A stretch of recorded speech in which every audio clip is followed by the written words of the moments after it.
Hello! Today I will be reading you How the Grinch Stole Christmas. How the Grinch Stole Christmas.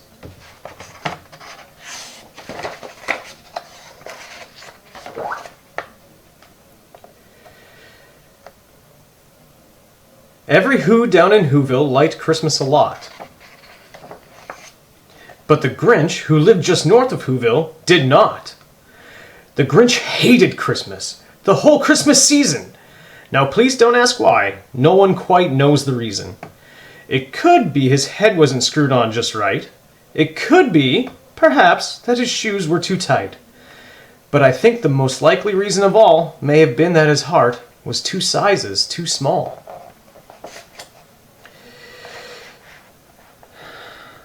But whatever the reason, his heart or his shoes, he stood there on Christmas Eve, hating the Whos, staring down from his cave with a sour, grinchy frown at the warm-lighted windows below in their town.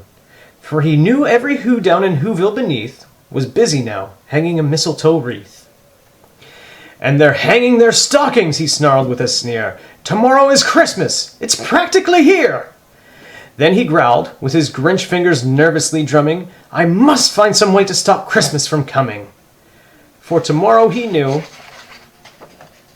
all the Who girls and Who boys would wake bright and early. They'd rush for their toys. And then, oh the noise, noise, noise, noise. That's one thing he hated. The noise, noise, noise, noise. Then the Whos, young and old, would sit down to a feast. And they'd feast, and they'd feast, and they'd feast, feast, feast, feast. They would feast on Who pudding and rare Who roast beast, which was something the Grinch couldn't stand in the least. And then they'd do something he liked least of all. Every Who down in Whoville, the tall and the small, would stand close together with Christmas bells ringing. They'd stand hand in hand, and the Whos would start singing. They'd sing, and they'd sing, and they'd sing, sing, sing, sing. And the more the Grinch thought of this Who Christmas sing, the more the Grinch thought, I must stop this whole thing. Why, for 53 years I've put up with it now. I must stop this Christmas from coming. But how? Then he got an idea. An awful idea. The Grinch got a wonderful, awful idea. "I know just what to do," the Grinch laughed in his throat. And he made a quick Santa Claus hat and a coat. And he chuckled and clucked, "What a great Grinchy trick! With this coat and this hat, I look just like Saint Nick." "All I need is a reindeer," the Grinch looked around. But since reindeer are scarce, there was none to be found. Did that stop the old Grinch? No! The Grinch simply said, "If I can't find a reindeer, I'll make one instead." So he called his dog Max. Then he took some red thread, and he tied a big horn on the top of his head. Then he loaded some bags and some old empty sacks on a ramshackle sleigh, and he hitched up old Max. Then the Grinch said, "Giddy up!" And the sleigh started down toward the homes where the Whos lay a snooze in their town. All their windows were dark. Quiet snow filled the air. All the Whos were all dreaming sweet dreams without care. When he came to the first little house on the square, "This is stop number one," the old Grinchy Claus hissed, and he climbed to the roof, empty bags in his fist.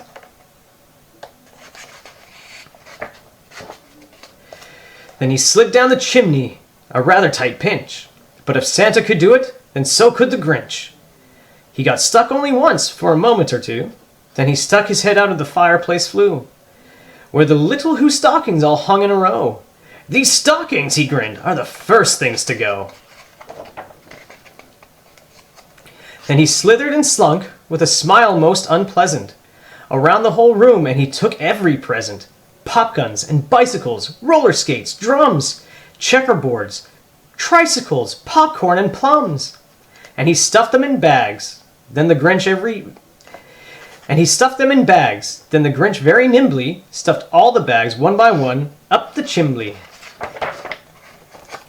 Then he slunk to the icebox. He took the Who's feast. He took the Who pudding. He took the roast beast. He cleaned out the icebox as quick as a flash. Why, the Grinch even took their last can of Who hash. Then he stuffed all the food up the chimney with glee. And now, grinned the Grinch. Then he stuffed all the food up the chimney with glee. And now, grinned the Grinch, I will stuff up the tree. And the Grinch grabbed the tree, and he started to shove when he heard a small sound, like the coo of a dove.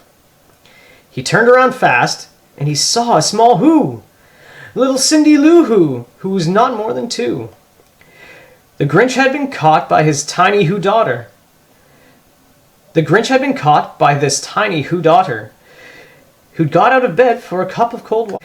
The Grinch had been caught by this tiny Who daughter, who'd got out of bed for a cup of cold water. She stared at the Grinch and said, Santa Claus, why? Why are you taking our Christmas tree? Why? But you know, that old Grinch was so smart and so slick, he thought up a lie, and he thought it up quick. Why, my sweet little tot, the fake Santa Claus lied, there's a light on this tree that won't light on one side. So I'm taking it home to my workshop, my dear. I'll fix it up there, then I'll bring it back here. And his fib fooled the child. Then he patted her head, and he got her a drink, and he sent her to bed. And when Cindy Lou Who went to bed with her cup, he went to the chimney and stuffed the tree up. Then the last thing he took was the log for their fire. Then he went up the chimney, himself, the old liar. On their walls he left nothing but hooks and some wire. And the one speck of food that he left in the house was a crumb that was even too small for a mouse. Then he did the same thing to the other Whose houses, leaving crumbs much too small for the other Whose mouses. It was 1/4 dawn, all the Who's still abed, all the Who's still a snooze, when he packed up his sled, packed it up with their presents, the ribbons, the wrappings, the tags, and the tinsel, the trimmings, the trappings. 3,000 feet up the side of Mount Crumpet, he rode with his load to the tip-top to dump it. Pooh-pooh to the Who's was his Grinchishly. 3,000 feet up the side of Mount Crumpet, he rode with his load to the tip-top to dump it. Pooh-pooh to the Who's, he was Grinchishly humming. They're finding out now that no Christmas is coming. They're just waking up. I know just what they'll do. Their mouths will hang open a minute or two. Then the Who's down in Whoville will all cry, boo-hoo! That's a noise, grinned the Grinch. That's a noise, grinned the Grinch, that I simply must. That's a noise, grinned the Grinch, that I simply must hear. So he paused, and the Grinch put his hand to his ear. And he did hear a sound rising over the snow. It started in low, then it started to grow. But the sound wasn't sad. Why, this sound sounded merry.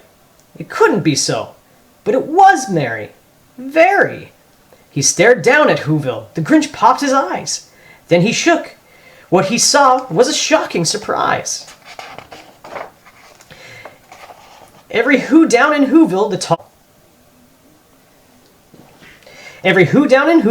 tall and the small, was singing without any presents at all.